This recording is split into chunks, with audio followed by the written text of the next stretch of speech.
আজকে অত্যন্ত দায়িত্বশীল একটি জায়গায় থেকে বর্তমানে কার্যত বাংলাদেশ এই কয়টা দিন যাদের নিয়ন্ত্রণে চলবে সেই নির্বাচন কমিশনের প্রধান তিনি একটি বক্তব্য রেখেছেন যা আমি বিশ্বাস করি আমার মতো সমস্ত মানুষকে আহত করেছে।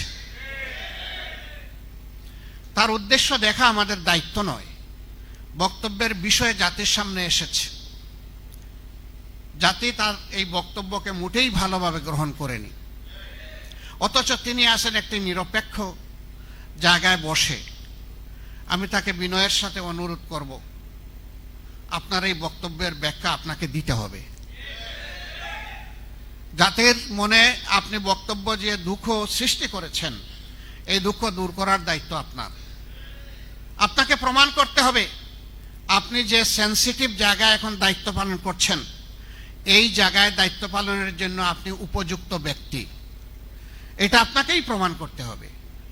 এই জন্য আমি অনুরোধ করব, দেরি না করে তিনি যেন তার বক্তব্যটি জাতির সামনে স্পষ্ট করেন, তাহলে জাতি তার ব্যাপারে যদি কোনো দুঃখ পেয়ে তাকে হয়তো দূর হবে, না হয় জাতি সিদ্ধান্ত নেবে।